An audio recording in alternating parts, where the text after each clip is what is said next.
a sua Bíblia no livro dos Atos dos Apóstolos, capítulo 5. Leremos do versículo 12 a 42.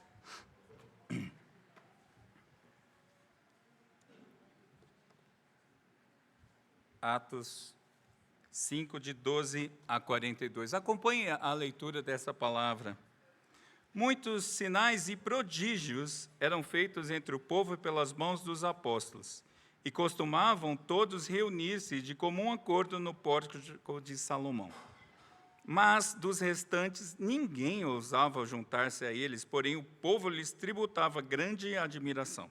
E crescia mais e mais a multidão dos crentes, tanto os homens como mulheres agregados ao Senhor, a ponto de levarem os enfermos até pelas ruas e os colocarem sobre os leitos e macas, para que, ao passar Pedro, ao menos a sua sombra se projetasse em alguns deles. Afluía também muita gente das cidades vizinhas a Jerusalém, levando doentes e atormentados de espírito imundos, e todos eram curados. Levantados, porém, o sumo sacerdote e todos os que estavam com ele, isto é, a seita dos saduceus, tomaram-se de inveja, prenderam os apóstolos e os recolheram à prisão pública. Mas de noite um anjo do Senhor abriu as portas do cárcere e, conduzindo-o para fora, lhes disse: Ide, e apresentando-vos no templo, dizei ao povo todas as palavras desta vida. Tendo ouvido isto, logo ao romper do dia, entraram no templo e ensinavam. Chegando, porém, o sumo sacerdote e os que com ele estavam, convocaram o sinédrio e todo o senado dos filhos de Israel, e mandaram buscá-los no cárcere. Mas os guardas, indo, não os acharam no cárcere. E, tendo voltado, relataram, dizendo: Achamos o cárcere fechado com toda a segurança, e as sentinelas nos seus postos, juntos às portas, mas, abrindo-as, ninguém encontramos dentro. Quando o capitão do templo e os principais sacerdotes ouviram estas informações, ficaram perplexos a respeito deles e do que viria a ser isto. Nesse ínterim, alguém chegou e lhes comunicou: Eis que os homens que recolhestes no cárcere estão no templo ensinando o povo. Nisto, indo o capitão e os guardas, os trouxeram sem violência, porque temiam ser apedrejados pelo povo. Trouxeram-nos, apresentando-os ao sinédrio, e o sumo sacerdote interrogou-os, dizendo: Expressamente vos ordenamos que não ensinassem nesse nome. Contudo, encheste Jerusalém de vossa doutrina, e quereis lançar sobre nós o sangue desse homem. Então Pedro e os demais apóstolos afirmaram: Antes importa obedecer a Deus do que aos homens. O Deus de nossos pais ressuscitou a Jesus, a quem vós matastes, pendurando-o no madeiro. Deus, porém, com a sua destra o exaltou a príncipe e salvador, a fim de conceder a Israel o arrependimento e a remissão de pecados. Ora, nós somos testemunhas destes fatos, e bem assim o Espírito Santo, que Deus outorgou aos que lhe obedecem. Eles, porém, ouvindo-se, enfureceram e queriam matá-los. Mas levantando-se no sinédrio um fariseu chamado Gamaliel, mestre da lei, acatado por todo o povo, mandou retirar os homens por um pouco, e lhes disse: Israelitas, atentais bem no que ides fazer a estes homens, porque antes desses dias se levantou Teudas, insinuando ser ele alguma coisa, ao qual se agregaram cerca de 400 homens. Mas ele foi morto, e todos quantos lhe prestavam obediência se dispersaram e deram em nada. Depois desse, levantou-se Judas, o galileu, nos dias do recenseamento, e levou muitos consigo. Também este pereceu, e todos quanto lhes obedeciam foram dispersos. Agora vos digo: dai de mão a estes homens, deixai-os, porque se este conselho ou esta obra vem de homens, perecerá. Mas se é de Deus, não podereis destruí-los, para que não sejais, porventura, achados lutando contra Deus. E concordaram com ele. Chamando os apóstolos, açoitaram-nos e, ordenando-lhes que não falassem em o nome de Jesus, o soltaram. E eles se retiraram do sinédrio, regozijando-se por terem sido considerados dignos de sofrer afrontas por esse nome. E todos os dias no templo e de casa em casa não cessavam de ensinar e de pregar Jesus, o Cristo. Vamos orar. Senhor Deus, estamos aqui neste exato momento para anunciar a Cristo, o ressurreto, o Senhor, o príncipe da paz, o Salvador. Seja o teu Santo Espírito a fazer isso, ó Pai. É o que eu te explico em nome de Jesus. Amém. Crianças, a propósito, crianças, acho que está acontecendo com o pastor Mateus. Você está recebendo os desenhos? Não sei o que está acontecendo. As crianças não estão mais trazendo os desenhos para a gente. Mas não acabou. Vamos continuar fazendo os nossos desenhos. E hoje, na sua folha, no seu caderno, vocês vão fazer 3 desenhos. O primeiro é uma igreja com pouquinha gente. O segundo é uma igreja com muita gente. E o terceiro é uma igreja com gente para todo lado, inclusive gente saindo, gente do lado de fora. Porque nós vamos ver hoje sobre o crescimento do reino de Deus, crianças. Mas muita gente só quer viver no mar de rosas, não é assim? Conhece gente assim? Tranquilidade, felicidade e harmonia, o famoso sombra e água fresca. Mas a vida nem sempre é assim. Não é assim para pessoas e nunca foi assim para a igreja, conforme nós vamos ver. Mas eu preciso recapitular um pouco. Então, Atos 4, 29 e 30, ou 29 a 32, nós temos ali os apóstolos pedindo 2 coisas, pedindo intrepidez para anunciar a palavra e sinais confirmatórios em nome de Jesus. Ao terminarem essa oração, a terra tremeu, que foi um sinal da autoridade do Pai, e as pessoas iam ficando cheias do Espírito Santo, e os apóstolos seguiam pregando com intrepidez. Consequentemente, aumentava a multidão dos que criam. E os apóstolos seguiam cumprindo o ide de Jesus, de fazer discípulos a partir de Jerusalém. A igreja crescia também na simpatia dos de fora, porque eles viam o amor de Deus, que o amor de Deus era visto no amor ao próximo, especialmente aos da família da fé. Eles viam que as necessidades do povo de Deus eram supridas pelo socorro mútuo. E parece que a igreja, então, vivia no mar de rosas. Porém, nós vamos ver que o reino de Deus avança tanto em meio a milagres, quanto à perseguição e açoites. Nós vamos ver 3 aspectos. Acompanhe com a sua Bíblia. Em primeiro lugar, versículos 12 a 16, o reino de Deus avançava em meio a muitos sinais e prodígios. E aqui tem um detalhe fundamental. Os sinais, diz o texto, eram feitos pelos apóstolos. Os apóstolos são os embaixadores que falavam e agiam em nome e na autoridade do próprio Cristo, cheios do Espírito Santo. O apóstolo Paulo, lá em 2 Coríntios 12, 12, vai dizer que os sinais eram as credenciais apostólicas. Se você queria saber mesmo se alguém era um apóstolo, ele tinha que fazer alguns sinais e prodígios. Isso era característica dos apóstolos. E, de fato, isso estava acontecendo. Nós vimos o sermão do reverendo Mateus, esses dias, o capítulo 5. Nós vimos um sinal, eu confesso um tanto quanto estranho, é verdade. 2 pessoas morreram a partir da autoridade da palavra de Deus pela boca dos apóstolos. Os apóstolos ali, Ananias e Safira, cada um individualmente, a gente conheceu a história, a gente viu a pregação, mas o fato é que os apóstolos, confrontando os pecados deles, as pessoas morreram. Pá, bufe. Eu queria ver os apóstolos modernos, os que se acham apóstolos, pregar o evangelho tão verdadeiramente e confrontar tão verdadeiramente que alguém cairia morto. Mas é claro que isso era uma exceção. Nós vimos também sinais da promoção da vida.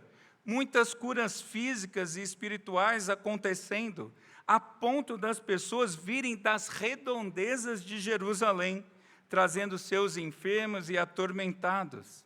E aqui tem um detalhezinho que diz que as pessoas traziam, colocavam lá os necessitados, os doentes, os endemoniados, para que se Pedro passasse, talvez a sombra de Pedro passasse pela pessoa, essa pessoa seria curada.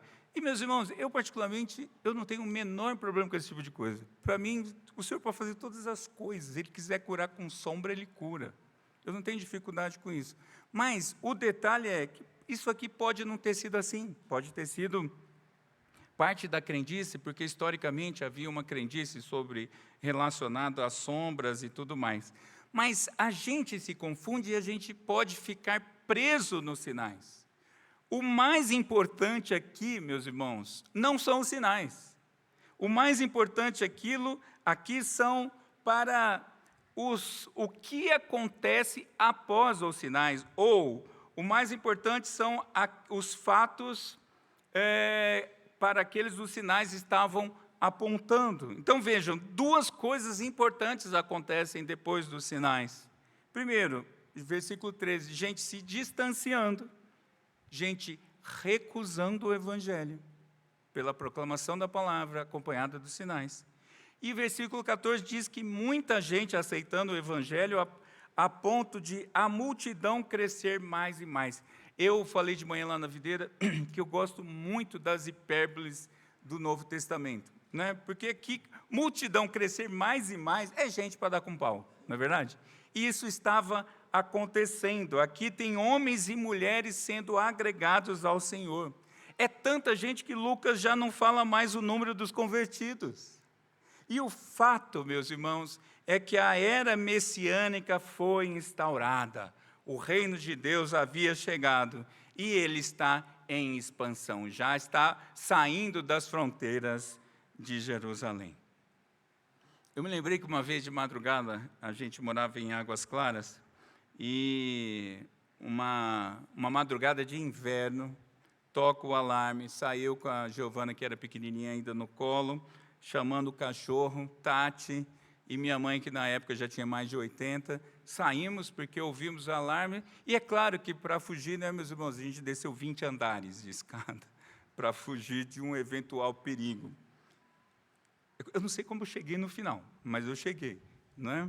Porque tocou o alarme. Agora, curioso que a fumaça que acionou o alarme foi nada mais do que o derretimento os cabos de uma panela. Aquele cabo bem preto, ele tem uma fumaça muito densa, porque ele é muito consistente, aquele plástico. E porque o senhor morava sozinho, um velhinho morava sozinho, ele esqueceu o fogão ligado e pegou fogo na panela, e o alarme foi disparado, e a gente só de pijama no inverno lá na calçada do prédio, né? Agora, o que é curioso é que naquele dia poderia ter acontecido uma tragédia, porque quase ninguém desceu, quase ninguém. E a gente conversava, ou eu conversei com pessoas nos dias seguintes, e alguns não ouviram a sirene, e elas todas estavam funcionando, e outros ouviram e desconsideraram, simplesmente desconsideraram. Agora, meus irmãos, quando a sirene do alarme toca, ou você acredita e corre para preservar a sua vida, ou você não faz nada, desacredita e vai ver o que vai dar. Às vezes dá ruim, porque o alarme existe para anunciar alguma coisa que está acontecendo. E eu estou usando isso porque o texto de Isaías 61 que a gente leu, que fala da vinda do rei, do príncipe da paz, que virá com milagres, libertação, curas, já aconteceu. O Isaías 61 está falando da obra que se confirmou em Cristo, quando ele curava, libertava, ressuscitava pessoas, porque aqueles sinais serviam para autenticar a autoridade de Jesus. E aquele mesmo tipo de sinais também está servindo para autenticar as autoridades dos apóstolos. É para isso que estão acontecendo esses sinais. Sinais que serviam como sirenes. Sinais que estavam apontando para o reino de Deus avançando calmamente. Não tem muita confusão acontecendo. Os apóstolos pregavam, as pessoas se convertiam, o Senhor agregava a multidão dos que criam, e o povo de Deus estava aumentando tranquilamente, como se fosse num mar de rosas. Mas o detalhe, meus irmãos, que eu quero chamar a atenção é que os sinais modernos não precisam ser mais aqueles. Nós não precisamos de gente caindo morta porque pecou. E nem precisamos ver gente ressuscitando. Eu gostaria muito de que, e digo eu sozinho, que alguém verdadeiramente pudesse ir no leito do nosso irmão Jonas e falasse: acaba a doença agora, levanta e anda. Eu gostaria de algum apóstolo desses que se diz, fosse lá, um irmão tão querido nosso. Mas a gente não precisa mais desses sinais, porque nós temos outros sinais que apontam para a compaixão e a atenção de Cristo por meio dos seus discípulos, que somos nós. Por exemplo, quando o amor ao próximo é visto a olhos nus, sobretudo aos da família da fé, libertando escravos, perdoando dívidas, convertidos que saem do vício para um novo estilo de vida, o ladrão que não rouba mais e agora passa a trabalhar e socorrer o necessitado. Já pensou o PCC inteiro se convertendo? E agora eles trabalham para caramba e fazem uma obra. O pão nosso de cada dia que não falta na mesa do crente. Essa é uma das promessas que eu acho mais interessantes no Novo Testamento. O crente não padece de falta de alimento. Eu creio piamente nisso. E eu vou te dizer mais. Se algum crente está nessa situação, é porque a igreja não está cumprindo o papel dela. Porque o braço do Senhor é a igreja. E o Senhor Jesus disse que não falta pão na mesa do crente. Então, meus irmãos, os sinais continuam acontecendo e são sirenes da vida comum que continuam apontando que o reino de Deus está avançando. Esses dias tivemos aqui, domingo passado, salvo engano, os batismos, não foi? 3 irmãos batizados e duas irmãs especificamente vindo do romanismo. Adultas, mãe e filha, convertidas, e gente achando que a obra do Senhor não está acontecendo. É claro que está. O reino de Deus está avançando de maneira tranquila, sem alarde, sem sinais espetaculosos, mas com sinais da graça de Deus. Eles continuam em nosso meio, mas eles servem apenas para mostrar que o reino do nosso Senhor Jesus está avançando. Em segundo lugar, o reino de Deus também avança em meio à perseguição, versículos 17 a 32. O sumo sacerdote é a seita dos saduceus, eu gosto dessa expressão, entram em ação novamente. E agora eles estão motivados pela inveja. Diz o texto que eles mandaram prender os apóstolos. Agora não são só Pedro e João, são os 12. Eles estão presos agora numa prisão pública. Eles foram para a Papuda de Jerusalém, não é mais a prisão do templo. É uma prisão pública, estão misturados lá. E à noite, diz o texto, um anjo do Senhor, que não é o anjo do Senhor, é um anjo, os libertou sobrenaturalmente. Aconteceu algo que eles foram libertos. E esse anjo os instruiu, disse aos apóstolos, para eles irem ao templo e pregarem ao povo as palavras desta vida. Se você está preso num ambiente de perseguição, a lógica humana caída vai dizer o quê? Se você sair, foge. Mas o anjo falou, não, volta para o templo e prega a palavra, porque não há cadeias que consigam deter o avanço do reino.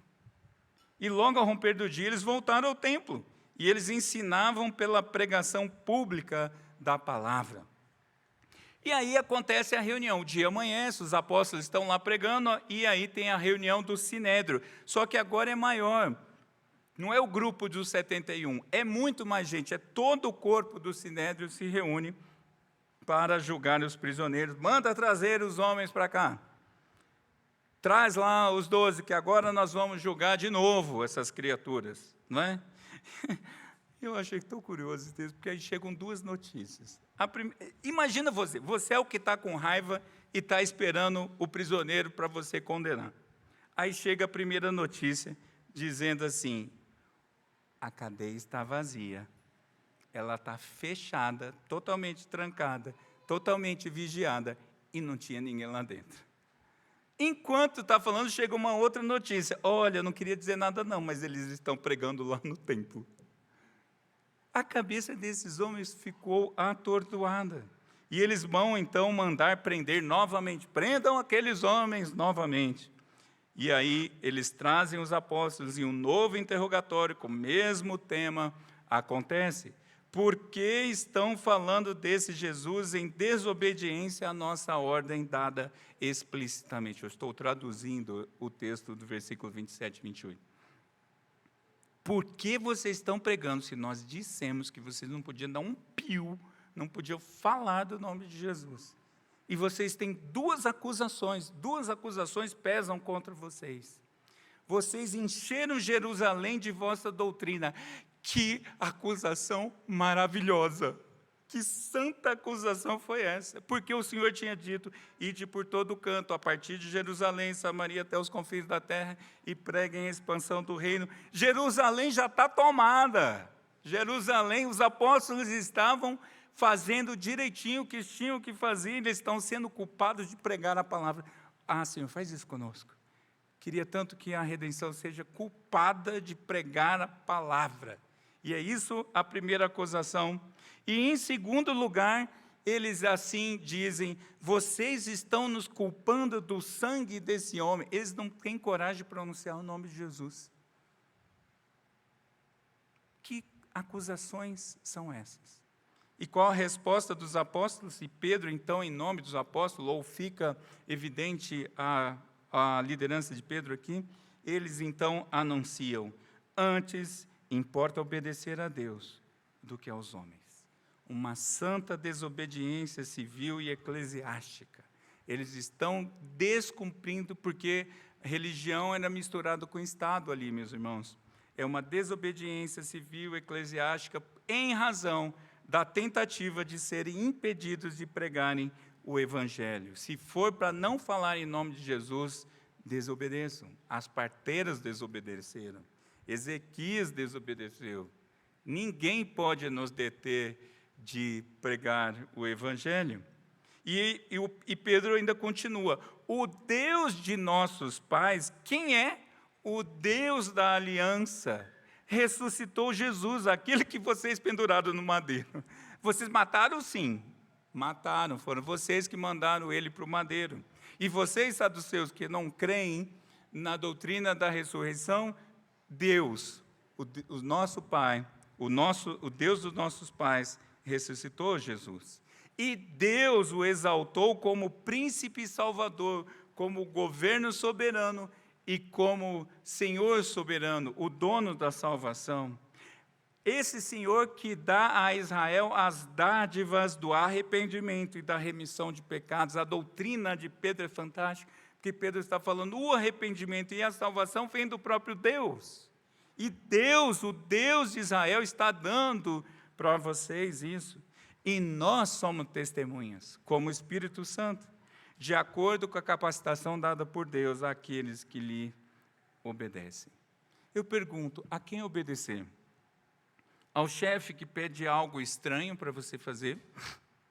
Ou você obedece ao normativo da empresa que proíbe, ou do órgão que seja, que proíbe atender aquele pedido estranho? A quem? Certa vez uma irmã contou para mim que estava experimentando uma perseguição real, que vinha justamente do fato dela relatar por escrito práticas que não condiziam com as instruções, com a regra. E ela começou a ser literalmente bastante perseguida. E aí ela me perguntou, pastor, o que está acontecendo? E eu disse, o que seria isso, pastor? E eu disse, bem-aventurança. Você está sendo perseguido porque você é crente. Você está fazendo certo. Você está vivendo para a glória de Deus. Mas nós não podemos esquecer, meus irmãos, que o reino de Deus também se expande em meio às perseguições. O Senhor Jesus experimentou perseguição durante seu ministério. Várias vezes.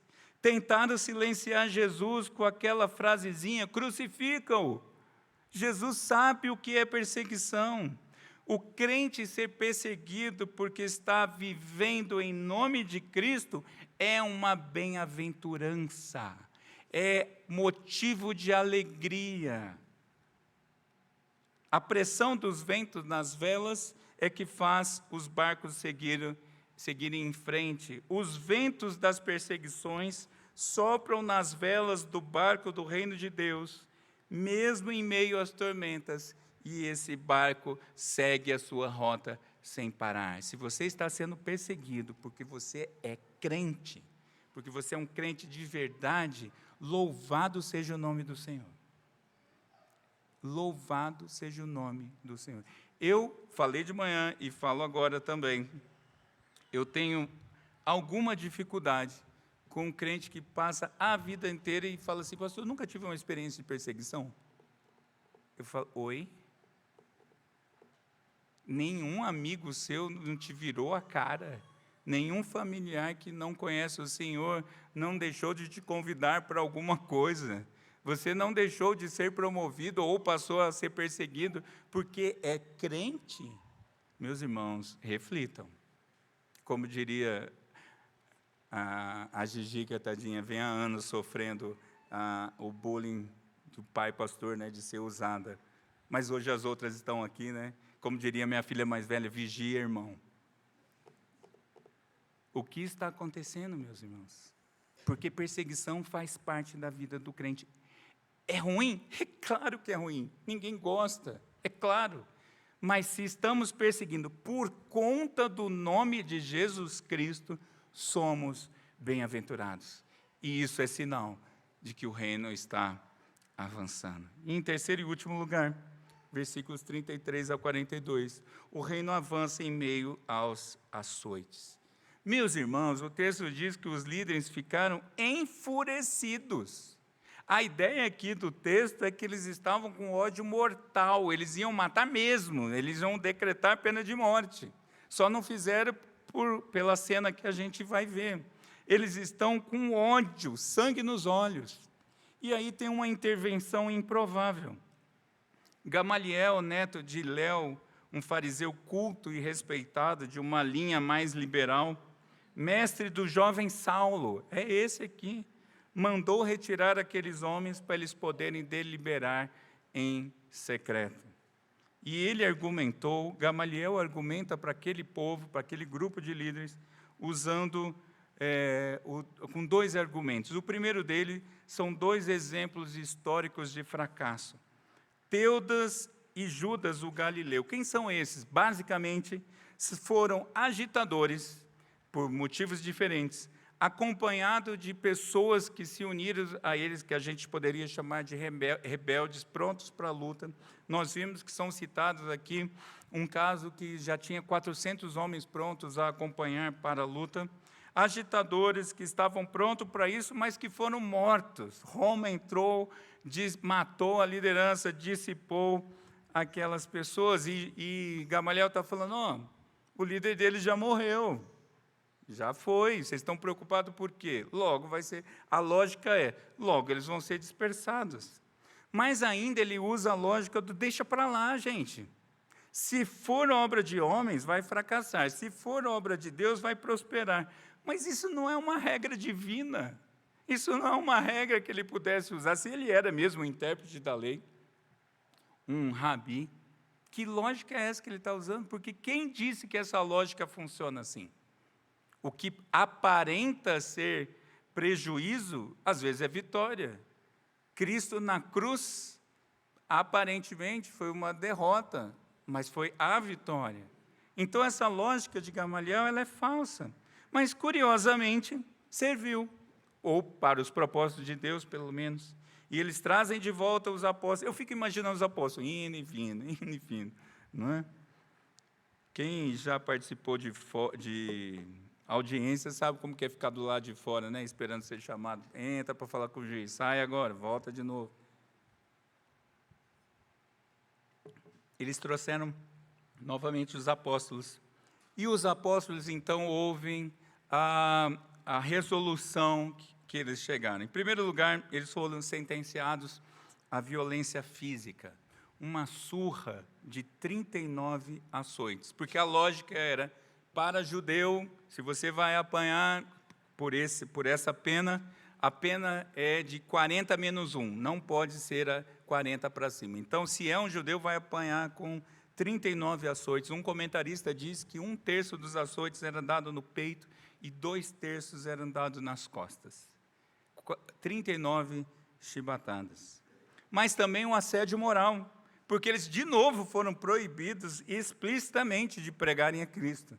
E depois, então, de apanharem de tudo isso, é que eles vão ser soltos.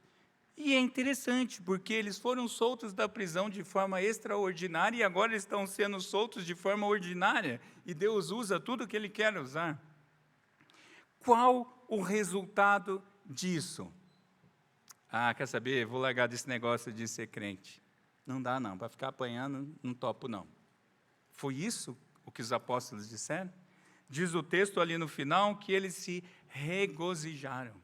Eles ficaram extremamente alegres por terem sido considerados dignos de sofrerem em nome de Cristo. Eu apanhei por causa de Cristo, eu sou um bem-aventurado. E mais, perseverança na pregação e ensino no templo e de casa em casa, sobre Jesus, o Messias, o ungido. Apanharam? Apanharam. Mas os bichos ficaram mais intrépidos ainda. E pregaram mais ainda o Evangelho. Meus irmãos, alguns conhecem aqui dos nossos cafés, hoje a referência é doméstica, né? A rosquinha que a minha mãe faz. Alguns já conheceram, experimentaram aqui no café. Eu conheço aquela rosquinha desde criança, não é? Mas uma coisa eu tenho certeza, meus irmãos, toda vez que minha mãe vai fazer aquela rosca, a massa apanha, mas apanha muito. Pense numa massa que, não é? E a minha mãe tem uns braços, apesar da idade, a minha mãe ainda tem uma mão pesada. E até hoje eu sei quando ela está fazendo rosca de qualquer lugar da casa, porque começa a pancadaria. Pá, pá. Eu falo, opa, vai vir rosca por aí. Porque a surra é grande, meus irmãos. A pisa é grande. E quando ela não está conformada com a pia da cozinha, porque dá uma balançada, ela pega a mesa de granito lá de casa. Aí sim, aí apanha mesmo. Aí a massa, aquele dia eu tenho dó da massa. Mas isso tem um nome. Na culinária chama sovar a massa. Para quê? Porque quanto mais a massa passa por esse processo, mais ela vai ficar aerada e, consequentemente, mais ela vai ficar macia. Porque uma sova mal feita deixa a rosca maçuda e pesada. Por isso que o dia que a rosca fica boa, minha mãe fica cansada. É uma equivalência, não é? O Pai, meus irmãos, Deus Pai, não poupou o sangue do Filho. Jesus foi sovado. Jesus foi sovado pelos açoites dos romanos. Os açoites que os apóstolos tomaram aqui eram de tira de couro. Os açoites que Jesus tomaram eram de uma tira que na ponta tinha ganchos, então eles batiam, o gancho pegava. Esse era o que Cristo experimentou. Jesus foi sovado pela cruz do Calvário. Mas Jesus, meus irmãos, foi sovado principalmente pelo meu pecado e pelo seu pecado. Jesus apanhou muito. Jesus sofreu muito por conta dos nossos pecados sobre as suas costas. E Ele morreu. Mas foi ressuscitado pelo Pai. Louvado seja o nome do Senhor. E é por isso, porque Ele, depois de sovado pelos nossos pecados, morto, enterrado, sepultado, Ele é ressurreto e foi assunto aos céus e está vivo. E porque Ele está vivo, a igreja é viva, e porque Ele está vivo, o reino está se expandindo. É assim que funciona. E às vezes, meus irmãos, a igreja é sovada. Às vezes a igreja é sovada para valer. Não é só perseguição. Eu me lembro recentemente, quando a Força Americana Militar saiu do Afeganistão, quem era pego com aplicativo de Bíblia no celular morria na hora. Na hora. É crente? VAP. Tem acontecido isso. O reverendo Mateus esteve lá no Nepal, trouxe notícias terríveis de gente morrendo porque é crente. África, Índia. Está acontecendo, meus irmãos. Mas sabe que, apesar disso ser terrível, isso é sinal que a igreja está melhorando e que o reino de Deus está expandindo. É verdade que dói. É claro que eu não quero. Se você me perguntar, quer apanhar em nome do Senhor? Não quero mesmo. Mas, esse é o detalhe. Uma sova bem dada, apanhar muito em nome de Jesus e até perder a vida, não vai destruir a igreja, porque não tem pancadaria que detenha o reino de Deus. É duro? Claro que é, mas isso não segura a expansão do reino de Deus. Aliás, faz avançar. É claro que a gente não quer essa forma de avanço, mas o sangue dos cristãos rega a semente do Evangelho e a semente cresce e o reino de Deus expande. E é assim que funciona. Todas as coisas cooperam para o bem daqueles que amam a Deus. Logo, todas as coisas cooperam para o bem da igreja, para a expansão do reino de Deus. Seja em meio a momentos bons, momentos difíceis, momentos terríveis, o reino de Deus segue avançando. Seja morte ou vida, anjos ou principados, coisas do presente ou do porvir, poderes, altura, profundidade, qualquer outra criatura, se vira porque você vai ter que se garantir. É assim o texto? Nada poderá nos separar do amor de Deus que está em Cristo Jesus, o nosso Senhor. Perseguição, pancadaria, falta de sinais espetaculares, nada nos separa do amor do nosso Senhor. Nada. Por isso, meus irmãos, coragem. Eu sei que é difícil viver nesse mundo caído. Eu sei que você também é atormentado por pecados. Eu sei que também você está sendo, às vezes, perseguido. Eu sei que a gente sabe de pessoas que estão literalmente perdendo a vida por conta de Cristo. Sim, está acontecendo. Mas, coragem, sigamos avante. Sigamos enchendo toda a terra da doutrina dos apóstolos, enchendo toda a terra da doutrina do Evangelho de Cristo. Custe o que custar, na autoridade do nome de Jesus, no poder do Espírito Santo, quiçá, oxalá, nós tenhamos essa acusação contra nós. Rafa, você precisa morrer porque você tomou o seu condomínio inteiro. A Asa Norte está tomada do Evangelho porque você pregou o Evangelho. Louvado seja o nome do Senhor. Aquela redenção é uma igreja problemática, porque ela já encheu o DF com o nome do Senhor Jesus. Louvado seja o nome do Senhor. Que a gente experimente isso, porque importa obedecer a Deus e não aos homens. Vamos orar. Senhor Deus, dá essa intrepidez a nós, Senhor. Assim como os apóstolos pediram, os discípulos também seguiram assim. Seja conosco, Senhor. Dá-nos a intrepidez que vem do poder do Espírito Santo para pregarmos Cristo Jesus ressurreto, o Senhor, o príncipe da paz. Custe o que custar, porque sabemos que nada detém o avanço do teu reino. E dá esse privilégio, Senhor. Dá-nos essa alegria de seguirmos contados como teu povo, como aqueles que são trabalhadores da expansão do teu reino. Aqui, ali, além, alhures, aqui no DF, aqui no Brasil, em todo o canto da terra, para a expansão da tua glória, que a tua glória enche a terra. Essa é a nossa súplica que fazemos em nome de Jesus. Amém. Vamos